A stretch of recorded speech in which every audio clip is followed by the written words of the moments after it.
So I just wanted to sit down and quickly decompress after yesterday's enthralling card and just kind of break down some of the key elements and kind of go over what was probably one of the greatest sporting spectacles I think I've ever seen. I probably would put it up there maybe with the Conor Khabib fight in terms of just like Intensity. Yeah. And just like, maybe the Manny versus Floyd fight, which I only just watched. Conor Floyd. I don't think that for me there wasn't the same kind of. Really? What about the fucking world tour? Press conferences all around the world and the hype that was bigged up. Yeah, but I don't know. It just wasn't the same as it was like the Khabib. I don't know. It was just more. It was real. Fury Wilder. No. As if. No, it's good. That last round. Okay, no, that's big. That's big. Come on, but the last round knocks him down. Yeah, I get it. I'm saying. Both undefeated, weren't they? And it was a draw, wasn't it? The first one was a split decision. The second one he won. Who won again? Fury. Yeah. I can barely remember the second one, eh? I'm not talking about storylines. I'm not talking about anything. All I'm talking about is a feeling I had in my body of like how tense I was. And I would say that I felt the same way at that Khabib Conor fight because of the rawness in the emotion. Most of Conor's fights, Aldo. You kind of brings that up. The Aldo fight was like that because when he just slapped him in that, was it like 14 seconds or something? Yeah, that was full body flinching. Just sends you. No more flinching, please. We've got to look after the. I'm pretty sure I built this table pretty good, so we should be good. Yeah, but I had to sign it off as the foreman. As a foreman, yeah. So anyway, yesterday's card was just outrageous. It was intense. And I just wanted to talk about it, I guess, in a little more detail because I felt like I haven't stopped thinking about it and I don't think I'm going to stop thinking about it anytime soon. But I just thought it was like the perfect kind of, what's a word? The perfect kind of highlight reel for what combat sports can represent. It covered the whole spectrum from, the shattering peaks and troughs. Yeah, the shattering lows of, Weidman. Injuries, yeah. Yeah. And then the kind of like, glory that you can achieve on the highs, like, what Rose kind of was feeling and going through. And also like the dominance and the professionalism of like Valentina and Kamaru. Yeah, 100%. So yeah, I just felt like every fight had like a storyline. See Dana in the post. Oh, he was loving frothing, it. Yeah, he was frothing. And it was hectic hearing him just grill Triller. Yeah, they're fucking weak. No, well, he that's what he was saying. What? He was just like they're flops. He's saying it's circus. But it was just cool, like the way that he held his ground. He's like, look, I make good fights. I make, this is a real business. And like, yeah, it's history. It's like actually history. It's like, just getting women in MMA and creating look at if it weren't for the UFC, you can only imagine that women's MMA wouldn't nearly be as dominant and as interesting and competitive. Yep. It still has a long way to go though, unfortunately. Yep. But it is what it is. It's relatively new. But when you got dead set weapons, but that's what I'm saying. Like Valentina, that's what I mean by a long way to go. Like very quickly, there becomes a dominant champ. Yeah. And there's not that many competitors. Whereas in the men's division, there's like fucking 20 dudes just lining up that'll all give them a run for their money. There's still a gap between like the Usmans and the Masvidals. There's still a gap there. Like clearly we saw, but the reason why the fights get so interesting is because, the knockout power, the potential to be, get in dangerous positions. So, but I tell you what, it's, I love it because when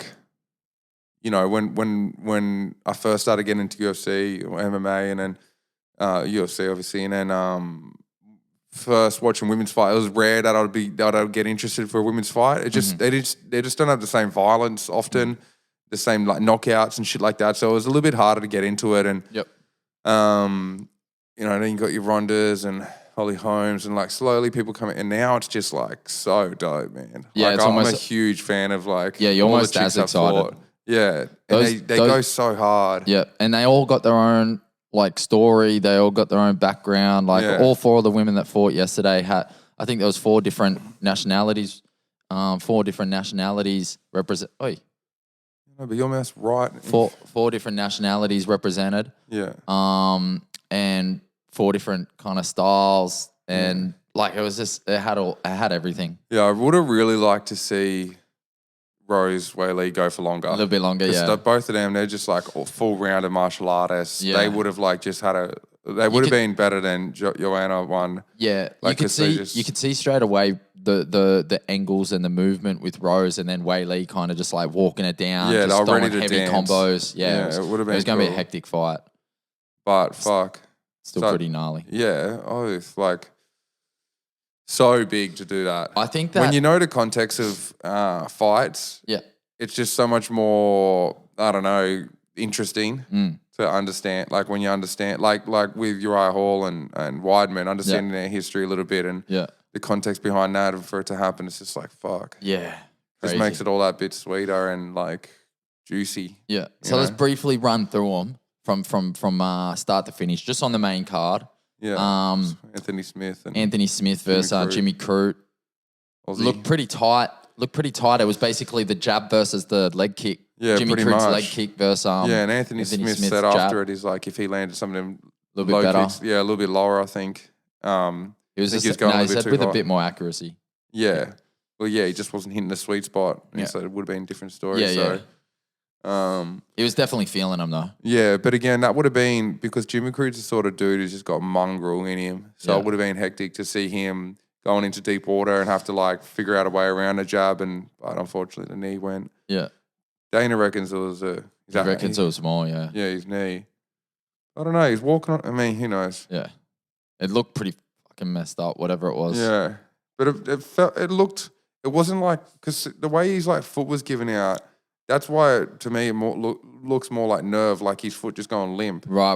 Because if it was just the knee, he'd still be able to walk normally, but it would like hurt heaps. Yep. It wouldn't make sense that his whole foot. Or it would buckle at the knee, not the foot. Exactly. It's like he couldn't put the foot flat. Yeah, it just wasn't reacting to his thoughts. You know what I mean? Like he couldn't control it. Fuck. Yeah, but he wanted to keep going, and I just thought it was such a crazy moment just after it, how they were embracing and just the respect that they had for each other, and know Jimmy kind of like putting Anthony Smith's hand up, and no, it was cool, and I just like. But Anthony Smith looks good. Yeah, he looks fucking real good. Keen to see him again. Yeah. I mean, I probably didn't know. I mean, I knew a little bit about him, but just seeing him, I just love the way he talks. I love the way that he embraced the moment. He kind of like danced out there like he was.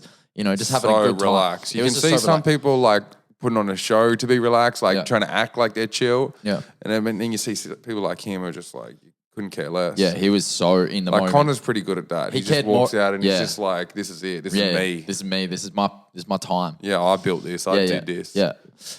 So that was, pretty disappointing for Jimmy Crute, the Singleton boy. But it was still a pretty cool spectacle either way. Yeah. And then you went into the Uriah Hall versus Chris Weidman. Chris Weidman? Yeah, Weidman. And then that, had a ton of hype around it. And first fighter to win a fight without throwing a punch, without striking once. Without one strike, Crazy, man. Yeah. That was hard to watch. That was like watching Gordon Hayward snapping his ankle. I haven't seen it. I don't want to say when he signed up. He was a big off-season signing for the Celtics a couple of years back. You probably would have seen it. First game, yeah. Oh, pretty much. I think it might have been his like first layup as well. Just went up for a layup or a rebound. Yeah. Come down, just fully bent it, and like everybody was just. Oh, no, everybody just ran away. Yeah. Everyone just sprinted. Like it's so funny the reaction. Everyone just. You want to pull it up? No, I don't want to see it. I'm not ready for it. Have you seen Anderson Silva's on? Oh, dude, I don't. We don't need to talk about them. They're very hard to watch. Watching someone just absolutely shatter themselves in that manner. I'll tell you what's even more crazy is the fact that your body will heal. Yeah, like it'll come back and you'll be able to start kicking again. You'll be able to do that again. Yeah, like Anderson Silva's had multiple. Like he's been gone on and just kept fighting since that, and he fully broke his leg just like that. He's fought the last 5 years pretty frequently. Yeah, so it's just incredible the human body that. Yeah, it's wild. What we can bounce back from. Yeah, good luck to him, man. That's gonna take some coming back from. Yeah, it's pretty unlikely unless he finds a real reason deep down in himself to just out of like legacy or like will to do it. It would be beautiful if Uriah Hall. Yeah, that would be. I mean, that alone could be enough for him to just like cement and just like cap off his career. Let's just dance one more time before I bounce. Yeah, because like. It sucks, man. He's gone away for a lot, like because he sort of fell off a bit. I don't know what his downfall was. If it was just like people got better than him, or certain, because at the end of the day, like any competitive sports is highly psychological. Yep. Like highly, like the peak performers. The point of difference is obviously. Yep.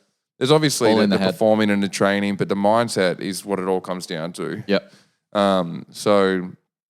Yeah, he clearly had gone away for a few years, came back, and everyone was really excited to watch him fight because he's a great wrestler, great jiu-jitsu, good striker, and it just sucks. Yeah. It's just like, you know what I mean? Like Ferrari unveiling their new car and then just a fucking boulder just falling on it. Yeah. And it's like, damn, I really want to see him test drive that. Yeah, all that, all that build up, all that, Yeah, like think about weight, all of the it. camp, man. the fucking. That's why I just sat there like that. That was the biggest moment for me, without a doubt. Even though the rest was hectic, just watching that and just thinking about all the time we spend in the gym and just like training and trying to be healthy and live a good life.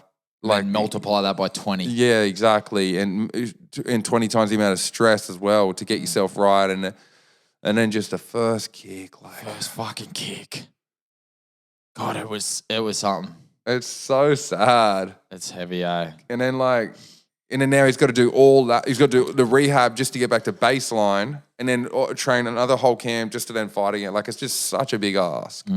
It's such a big ask. Like, that's why, like, athletes don't get enough rap. Yeah. Like, people appreciate them for their entertainment and but their mental their showmanship. Toughness. But yeah, their mental toughness and the like we were talking the other day about it and like the life of restriction. Yep. Like, yeah, you get a lot of access, you get money and celebrity. You got to give up a lot. You got to give up a lot. Yeah.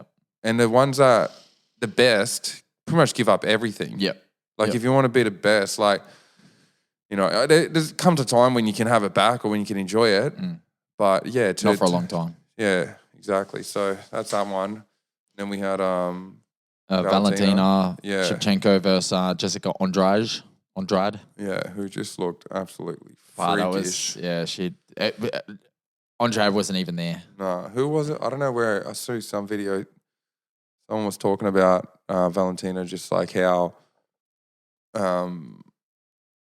she looked like pissed off almost. Yeah, no, that was Dana was talking about that in the post-fight because he was saying that, like, for anyone to even comment that she could even get close was an insult. So it was like, that's why she like looked pissed off that she was insulted that anyone would even question her getting close. And it was cool to see her because I don't really know heaps about Andrade.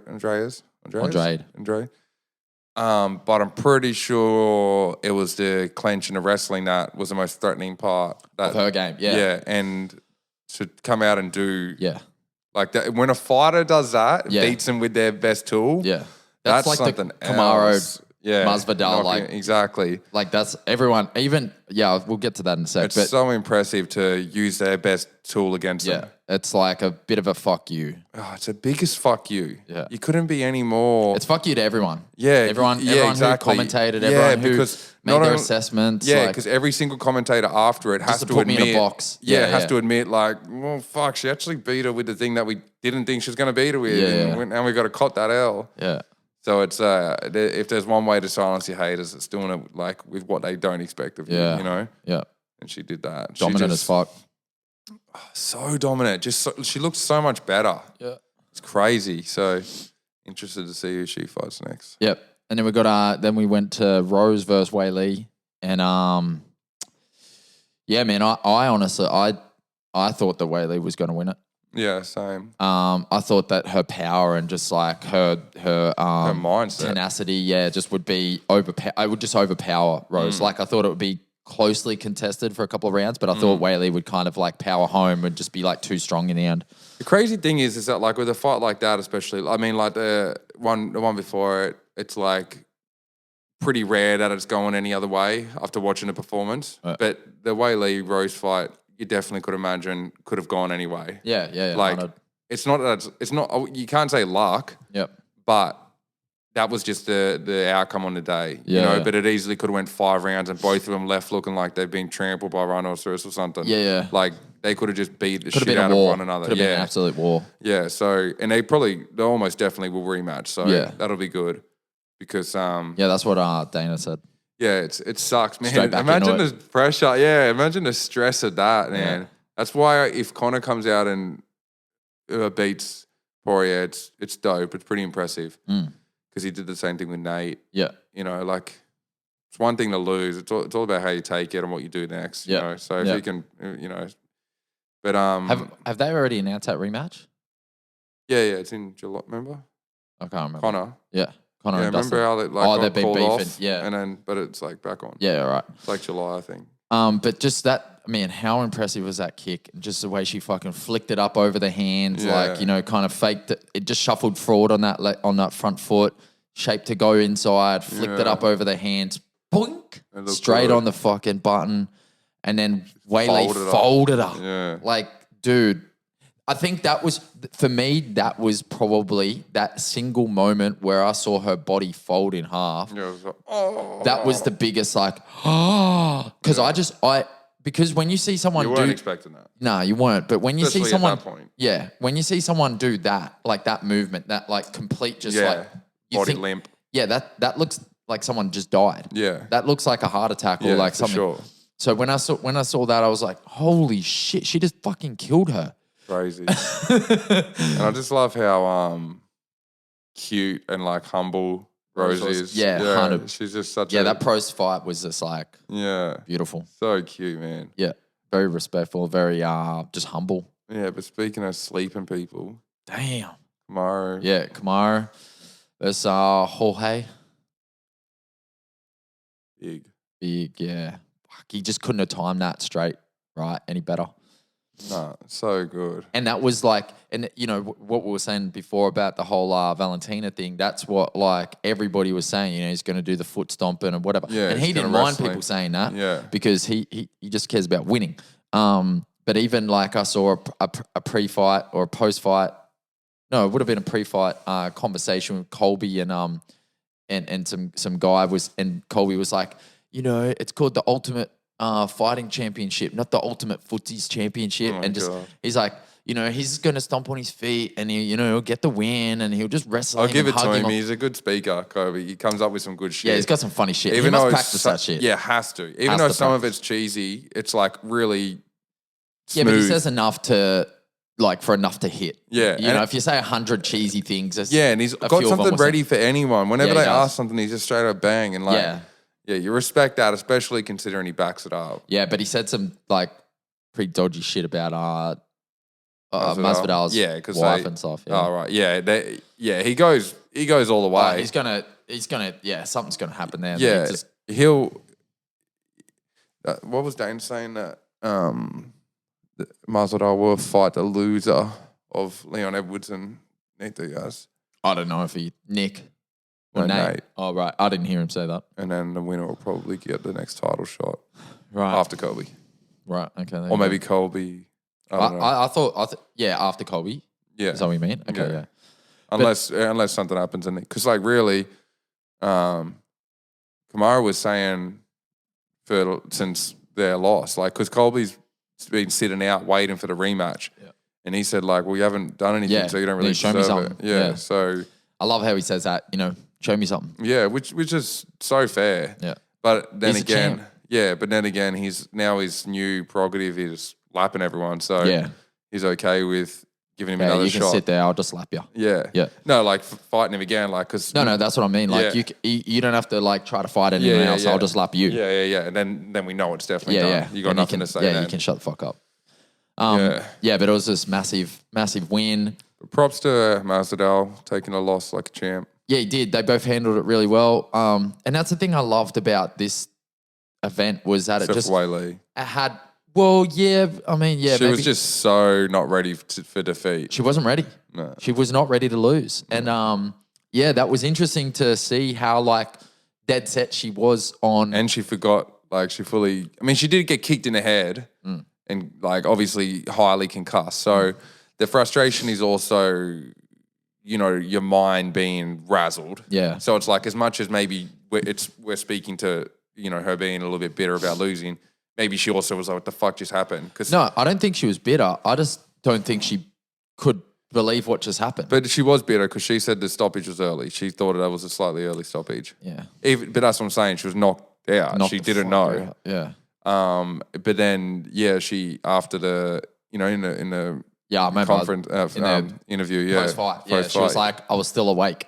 Yeah, no. She goes, I can't remember what I prepared because she had something. Oh, that's right, yeah. Yeah, so that like either speaks to her being concussed or super just agitated that she lost. Yep.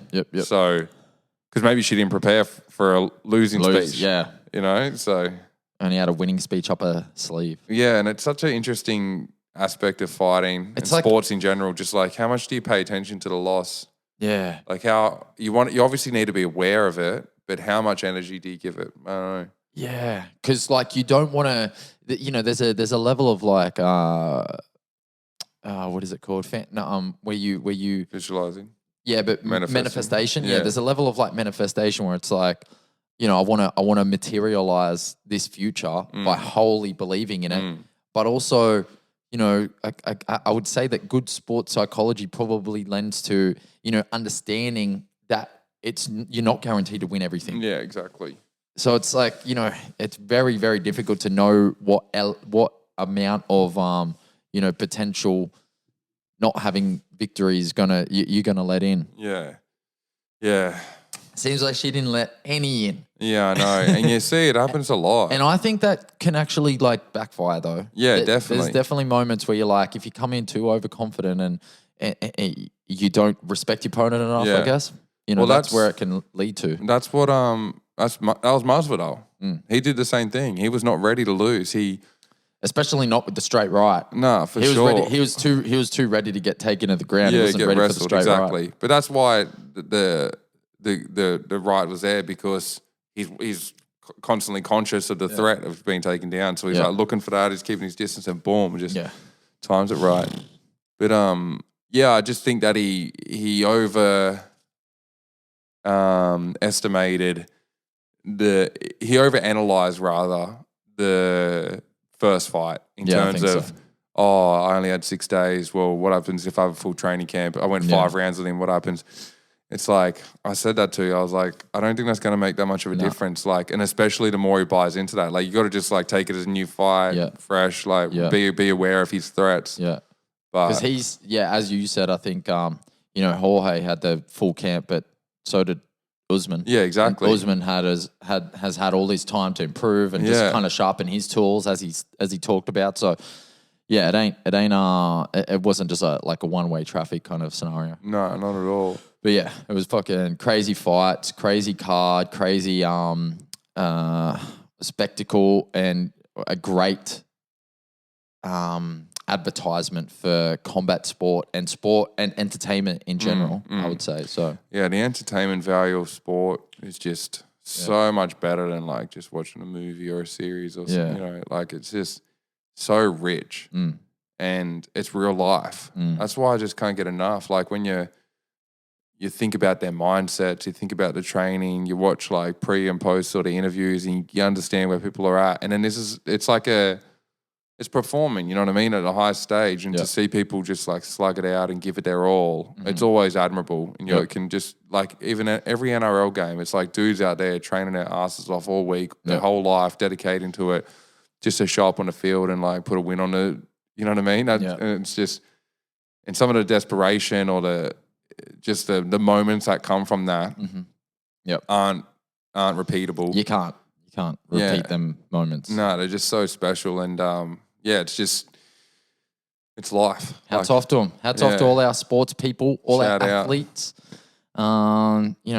Keeping us entertained. Mm-hmm. That'll do. I'll do. All right. Peace out. To me, or peace out to everyone. Hope you enjoyed this little recap of highly entertaining day. All right. Peace.